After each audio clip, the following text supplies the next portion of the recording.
নমস্কার, আপনারা দেখছেন শিবম দাসের ইউটিউব চ্যানেল। আর আমি শিবম।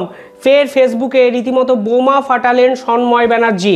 আপনারা জানেন ইতিমধ্যে সন্ময় ব্যানার্জি বিজেপির মুখপাত্র যে পদ সেখান থেকে অব্যাহতি দিয়েছেন।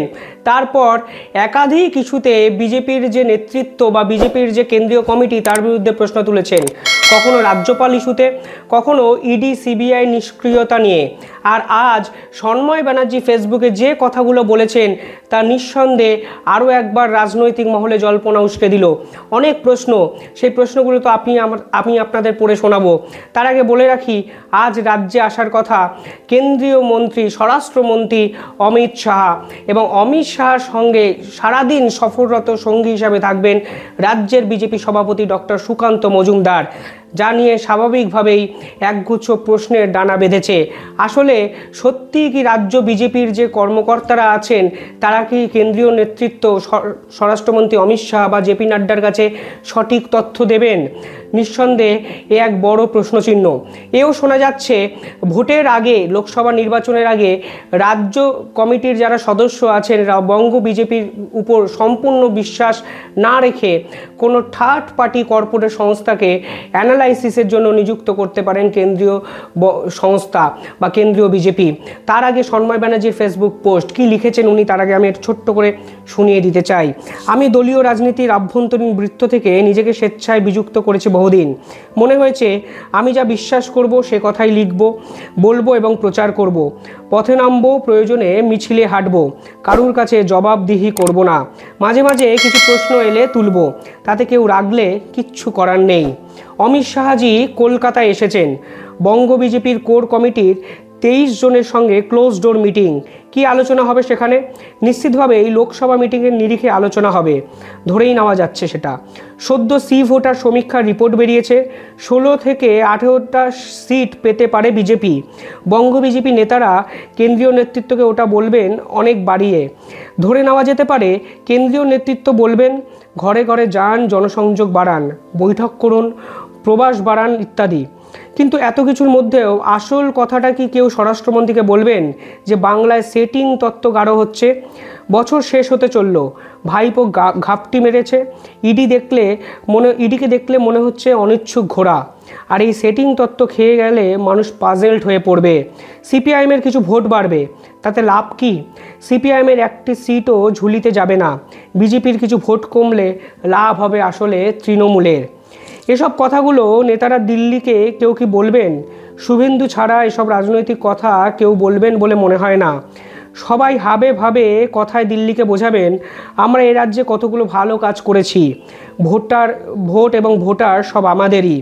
এই বাস্তবতায় কেন্দ্রীয় স্বরাষ্ট্রমন্ত্রীর বঙ্গ সফর শেষ হবে এবং তারপর নিশ্চিতভাবেই একটা প্রেস কনফারেন্স, যেখানে বঙ্গ বিজেপির মাথারা যা বলবেন তা এখনই লিখে দিতে পারি। লিখলাম না, কারণ রাত অনেক হয়েছে, কাল সকাল সকাল টিভিতে চোখ রাখতে হবে। নিঃসন্দেহে সন্ময় ব্যানার্জির এই পোস্ট ফেসবুক মহলে বা যদি বলেন সাংবাদিক মহলে একটা চূড়ান্ত একটা জল্পনা সৃষ্টি করেছে। কি সেই জল্পনা আমি একটু ছোট ডিটেলিংয়ে আপনাদের বলার চেষ্টা করছি। প্রথমে সন্ময় ব্যানার্জির অতিরিক্ত শুভেন্দু প্রীতি নিয়ে বিজেপির অন্দরে অসংখ্য প্রশ্ন উঠেছে। এখানে আমার নির্দিষ্ট কিছু কথা বলার আছে। বিরোধী দলনেতা হিসাবে শুভেন্দু অধিকারী যে লড়াইটা ঘরে এবং বাইরে করেছেন নিঃসন্দেহে প্রশংসাযোগ্য। বিরোধী দলনেতার কাজটা কি? বিরোধী দলনেতার কাজ হলো যদি শাসক দল কোনো ভুল ত্রুটি করে বা শাসক দলের আচরণে সাধারণ মানুষ ক্ষতিগ্রস্ত হয় সেটাকে তুলে ধরা এবং পাল্টা প্রতিবাদ করা। আপনারা যদি জানেন, আপনারা যদি একটু তলিয়ে ভাবেন দেখতে পাবেন দিল্লিতে যেদিন মুখ্যমন্ত্রীর সাথে প্রধানমন্ত্রীর বৈঠক হলো, ঠিক শুভেন্দু অধিকারী পৌঁছে গেছিলেন নবান্নে মুখ্য সচিবের সঙ্গে আলোচনা করতে। শুধু তাই নয়, বিধানসভায় একের পর এক পাল্টা অধিবেশনে শুভেন্দু অধিকারী যেমন বক্তব্য রেখেছেন, ঠিক তার বাইরে দাঁড়িয়ে বিভিন্ন রকম পোস্টার হাতে চাপে রেখেছেন শাসক দলকে। আর এতেই শুভেন্দুর যে জনপ্রিয়তা একাংশে বাড়তে শুরু করেছে। সন্ময় ব্যানার্জি এর আগে বলার চেষ্টা করেছিলেন এই জনপ্রিয়তা বৃদ্ধি হয়তো বিজেপির অন্দরের মূল সমস্যার কারণ। একই মঞ্চে সুকান্ত, দিলীপ এবং শুভেন্দু খুব রেয়ারলি তাদেরকে একসঙ্গে দেখা যায় এবং তাদের কথাবার্তাতেও কোনো রকম মিল পান না অন্তত বিজেপির নেতাকর্মীরা। এবার আসি সেটিং তত্ত্বে। কেন সেটিং তত্ত্বের প্রশ্নটা উত্থাপন করেছেন সন্ময় ব্যানার্জি? আসলে আপনারা যদি একটু তলিয়ে ভাবেন, সেটিং তত্ত্ব কি শুধু সন্ময় ব্যানার্জির মুখের কথা? নিঃসন্দেহে নয়। সাধারণ মানুষও কোথাও গিয়ে ভাবতে শুরু করেছে আদতে কেন্দ্রীয় নেতৃত্বের সঙ্গে কি তৃণমূল কংগ্রেসের একটা আন্ডারস্ট্যান্ডিং বা সেটিং হয়ে গেছে। কেন ভাববেন না? কারণ ইডি এবং সিবিআইয়ের যে নিষ্ক্রিয়তা আমাদেরকে গ্রাস করছে, তাতে এই প্রশ্ন ওঠা স্বাভাবিক। দুর্নীতি ইস্যু, দুর্নীতি শুধুমাত্র শিক্ষাক্ষেত্রে নয়, দুর্নীতি পৌরসভায়, দুর্নীতি হয়েছে কয়লা বালি ইত্যাদি ক্ষেত্রে। কোথাও অনুব্রত মণ্ডল, কোথাও জ্যোতিপ্রিয় মল্লিক, শুধু নামগুলো চেঞ্জ হয়েছে, আলটিমেটলি যে দুর্নীতির কাঠামো সেটা হরে ধরে একই থেকে গেছে। তবুও কোথাও গিয়ে এই দুর্নীতির কোনো রকমই যদি বলা হয় শেষ অবলম্বন বা দুর্নীতির শেষ পন্থা কোনোভাবে খুঁজে পায়নি কেন্দ্রীয় এজেন্সি। সুপ্রিম কোর্ট বলেছিলেন ডিসেম্বরের মধ্যে পুরো গোটা তদন্তটা শেষ করতে হবে, ফাইনাল রিপোর্ট জমা দিতে হবে। সেই রিপোর্ট ইডি বা সিবিআই কেউই এখনও সুপ্রিম কোর্টে দিতে পারেননি। বিচারপতি অমৃতা সিনহাও একাধিক ইস্যুতে ইডি এবং সিবিআইকে তীব্রভাবে ভর্ৎসনা করেছেন। কোথাও গিয়ে ইডির অফিসার মিথিলেশ শর্মাকে সরিয়ে দিয়েছেন, কখনো গিয়ে বলেছেন ইডি এবং সিবিআইয়ের কি আদৌ এই দুর্নীতির দমনের বা এই দুর্নীতির আসল মাথা খুঁজতে তারা চান কি না, এরকম একাধিক প্রশ্ন। সবথেকে বড় প্রশ্ন হচ্ছে ইডি এবং সিবিআইয়ের বিভিন্ন কাজকর্ম সাধারণ মানুষের মনেই এক জটিল গোলক ধাঁধা সৃষ্টি করেছে। কালীঘাটের কাকু সুজয় কৃষ্ণ ভদ্র, এখন হঠাৎ করে ইডি এবং সিবিআই চেষ্টা করছেন কালীঘাটের কাকুর গলার স্বরের নমুনা পরীক্ষা করতে, অথচ এই কালীঘাটের কাকু দীর্ঘ 5 থেকে 6 মাস ধরে হাসপাতালে ভর্তি। যখন তার অবস্থা ক্রমশ ডিটোরিয়েট করলো, ঠিক তখনই ইডি এবং সিবিআই তার গলার স্বরের নমুনা সংরক্ষণ করতে চাইল।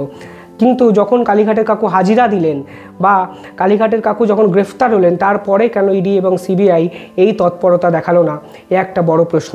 শুধু তাই নয়, একাধিক প্রভাবশালী ব্যক্তিদের ডাকা হয়।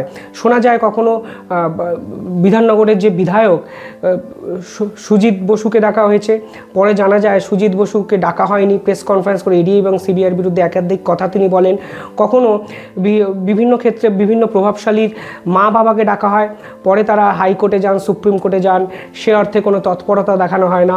এখানে সাধারণ মানুষই প্রশ্ন তুলছেন, যদি এরা দুর্নীতির সঙ্গে যুক্ত নাই থাকেন, তাহলে বারংবার এদেরকে ডেকে হ্যারাস করার মানেটাই কি? আর যদি এরা প্রত্যক্ষ বা পরোক্ষভাবে দুর্নীতির সঙ্গে যুক্ত থাকেন, তাহলে আলটিমেটলি এই তদন্ত প্রক্রিয়াটা কেন শেষ করা যাবে না? বিচারপতি অমৃতা সিনহা খুব সুন্দর একটা কথা বলেছেন, অভিযুক্ত হওয়ার জন্য সারা জীবন কাউকে জেলবন্দি করে রাখা যায় না। অর্থাৎ পার্থ চট্টোপাধ্যায় থেকে মানিকবাবু সকলেই এখন অভিযুক্ত, প্রমাণিত অপরাধী। এখনও আদালতে তারা সিবিআই বা ইডি তারা ডকুমেন্ট সহকারে প্রমাণ করতে পারেননি। তারা কখনো জেল কাস্টাডিতে আছেন, কখনো পুলিশ কাস্টাডিতে, কখনো সিবিআই হেফাজতে। আলটিমেটলি তথ্য প্রমাণ উপর ডিপেন্ড করে চলে বিচার ব্যবস্থা। সেই বিচার ব্যবস্থার আঙিনায় এরা কেউই এখনও আসল অপরাধী সেটা কেন্দ্রীয় সংস্থা প্রমাণ করতে পারেনি। এক্ষেত্রে প্রশ্ন ওঠে কেন্দ্রীয় যারা সংস্থা আছেন তাদের কর্মকাণ্ড নিয়ে। কখনো অফিসার বদল হয়ে যাচ্ছেন, কখনো দুর্নীতির মতো একটা তদন্তে রেড করতে গিয়ে কেন্দ্রীয় সংস্থার একজন অফিসার কম্পিউটার থেকে ডাউনলোড করে ফেলছেন ছেলের অ্যাডমিশন সংক্রান্ত বিষয়ে, এবং তার পাল্টা সিবিআইয়ের পাল্টা করা হচ্ছে এফআইআর লালবাজারে। সেই লালবাজারের সামনে সম্মুখীন হচ্ছেন ইডি সিবিআইয়ের অফিসাররা। পুরো বিষয়টা একটা বালখিল্যতার জায়গায় পৌঁছে গেছে কোথাও গিয়ে মনে হচ্ছে। সাধারণ মানুষ ভাবছেন দুর্নীতি যেন একটা সাধারণ বিষয়। ইডি সিবিআই তদন্ত করে এই তদন্তের রেজাল্ট না পাওয়াটাও ঠিক যেন গা সওয়া হয়ে গেছে সাধারণ মানুষের। আর এখানেই উঠে আসে সেটিং তত্ত্ব। অস্বীকার করার জায়গা নেই, রাজ্য পুলিশকে চালান এই রাজ্যের স্বরাষ্ট্র দপ্তর বা মুখ্যমন্ত্রী নিযুক্ত করেন। বা পুলিশ যখন একটা ভুল করেন, সাংবাদিক মহল থেকে শুরু করে বিরোধীরা রাজ্য পুলিশকে কেন্দ্র করে মুখ্যমন্ত্রীর বিভিন্ন ক্ষেত্রে পদত্যাগ দাবি করেন। তাহলে ইডি সিবিআই যদি ব্যর্থ হয়, তাহলে স্বরাষ্ট্রমন্ত্রী এর জবাব দিতে পারেন নাকি? এই প্রশ্ন নিঃসন্দেহে সাধারণ মানুষের মধ্যে ঘুরপাক খাচ্ছে। অনেকে এখানে কমেন্ট করেছেন বিভিন্ন কিছু। অনেকে বলছেন বামেরা বরাবরই সেটিং তত্ত্ব নিয়ে কথা বলেছেন। অনেকে বলেছেন এটা তো বামেদের লাইনে আপনারা কথা বলছেন। কিন্তু সাধারণ মানুষের কাছে আমি একটু ভাবতে অনুরোধ করব, ডান বাম সব কিছু ভুলে যদি ভাবেন, তাহলে এই প্রশ্ন কি আপনারা নিজেরা করেন না? ইডি সিবিআই আদতে এই তদন্ত প্রক্রিয়া ঠিক কতটা এগিয়েছে তা কি সাধারণ মানুষের জানার কোনো অধিকার নেই? বিচারপতি লাইভ স্ট্রিমিং নিয়ে একাধিক মন্তব্য শোনা যায় শাসক দলের অন্দরে। লাইভ স্ট্রিমিংয়ে একাধিক পর্যবেক্ষণ উঠে আসে, সেই পর্যবেক্ষণ নিয়ে সাংবাদিকরা আমরা অনেক আলোচনা করি, বিরোধীরা কমেন্ট করেন, কিন্তু আলটিমেটলি এই দুর্নীতির তদন্তের জবনিকা পতন কবে হবে সেই প্রশ্ন হয়তো আমরা অনেকেই করি না। সন্ময় ব্যানার্জিদের মতো কিছু ব্যক্তিত্ব আছেন যারা ফেসবুকে লিখে কিছু বিরুদ্ধাচরণের মতবাদের সম্মুখীন হন, কিন্তু আমার মনে হয় সন্ময় ব্যানার্জি যদি সেটিং তত্ত্বের এই প্রশ্ন করতে চান তাহলে এটা শুধু সন্ময় ব্যানার্জির প্রশ্ন নয়, এটা অনেক সাধারণ মানুষের প্রশ্ন যারা অধীর আগ্রহে অপেক্ষা করছে এই দুর্নীতি তদন্তের জবনিকা পতনের জন্য। কেনই বা করবে না? 1000 দিনের উপরে চাকরি প্রার্থীরা বসে আছেন ধর্নাতলায়। পুরো নিয়োগ দুর্নীতিতে একাধিক নেতামন্ত্রীর নাম জড়িয়ে আসতে পারে শোনা যাচ্ছে। ভ্যাকসিন কাণ্ড শহরের একদিকে একটা তৎপরতা দেখা যাচ্ছে ইডি সিবিআইয়ের, পাশাপাশি যদি আপনারা দেখেন খাদ্য কেলেঙ্কারি উঠে আসছে, কয়লা দুর্নীতিতে সিবিআই বিভিন্ন জায়গায় রেড করছে। কিন্তু এত কিছু দুর্নীতি থাকা সত্ত্বেও আলটিমেটলি কোনো তদন্তেই 2 বছর, 2.5 বছর, 3 বছর হয়ে যাওয়ার পরও জবনিকা পতন হচ্ছে না। শাসক দল যে দাবি মাঝে মধ্যে করেন সারদা নারদা সমস্ত তদন্ত শুরু হয়েছে কিন্তু শেষ হয়নি, আলটিমেটলি সেই দাবিগুলো কি সত্যিই অমূলক? আপনি যদি দেখেন সারদা এবং নারদার মতো দুটো হাই প্রোফাইল বিষয় যেখানে সাধারণ মানুষ প্রত্যক্ষ ইনভলভ, সাধারণ মানুষের টাকা, মানি লন্ডারিং প্রত্যক্ষ ইনভলভ, সেই তদন্তের আসল মাথা আজও সাধারণ মানুষের সামনে উপস্থাপিত করতে পারেননি কেন্দ্রীয় এজেন্সি। পরবর্তীকালে রইল শিক্ষা দুর্নীতি, পুর নিয়োগ দুর্নীতি, খাদ্য কেলেঙ্কারি, কয়লা, বালি ইত্যাদি ইত্যাদি ইত্যাদি। আলটিমেটলি দিনের শেষে যদি রাজ্য পুলিশকে বিভিন্ন ইস্যুতে দোষারোপ করেন তাহলে ইডি সিবিআই তৎপরতা বা নিষ্ক্রিয়তা নিয়েও প্রশ্ন করুন সাধারণ মানুষ। যদি রাজ্য পুলিশের কোনো ব্যর্থতাতে স্বরাষ্ট্রমন্ত্রী, রাজ্যের স্বরাষ্ট্রমন্ত্রী বা মুখ্যমন্ত্রী জবাবদিহি করতে বাধ্য থাকেন তাহলে ইডি এবং সিবিআইয়ের এই নিষ্ক্রিয়তা নিয়ে কেন্দ্রের স্বরাষ্ট্রমন্ত্রী কেন প্রশ্নচিহ্নের সম্মুখীন হবেন না? এই প্রশ্ন হয়তো সন্ময় ব্যানার্জি করেছেন। পরবর্তীকালে বঙ্গ বিজেপি, যেটা নিয়ে যত কম কথা বলা যায় সেটাই আমার মনে হয় মঙ্গল। আপনারা ভাবতে পারেন এই বঙ্গ বিজেপি ভোট পেয়েছে 2 কোটির বেশি ভোট, কিন্তু শুভেন্দু অধিকারী ছাড়া একজনও লড়াকু নেতার সন্ধান বঙ্গ বিজেপির নিচুতলার কর্মীরাই এখনও পাননি। সুকান্ত মজুমদার, দিলীপ ঘোষরা আবার হয়তো মিথ্যা তথ্য দেবেন স্বরাষ্ট্রমন্ত্রীকে, তার জন্য শোনা যাচ্ছে কোনো থার্ড পার্টি কর্পোরেট সংস্থাকে অ্যানালাইসিসের দায়িত্ব দেওয়া হবে। কিন্তু আলটিমেটলি গ্রাউন্ড রিয়েলিটিটা কি? গ্রাউন্ড রিয়েলিটিটা হয়তো বিজেপির সর্বভারতীয় সাধারণ যে সম্পাদক বা সভাপতি যেটাই হোক অনুপম হাজরা বলে দিয়েছেন। পৌষ মেলাতে তিনি একটি স্টল করেছেন, যে স্টলে বিজেপির বঞ্চিতরা এসে যাকে নালিশ করতে পারেন। সেখানে 2 দিনে 100 জনের বেশি অভিযোগ করেছেন নিচুতলার কর্মীরা। ভাবতে পারেন বিজেপি ক্ষমতায় নেই অথচ তাদের দলের বঞ্চিতদের জন্য আলাদা স্টল কে করছেন? বিজেপি সর্বভারতীয় সাধারণ সম্পাদক অনুপম হাজরা। কোথায় করছেন? অনুব্রত মণ্ডলের গড়ে, বীরভূমে। আলটিমেটলি স্টল করার কি গুরুত্ব ছিল?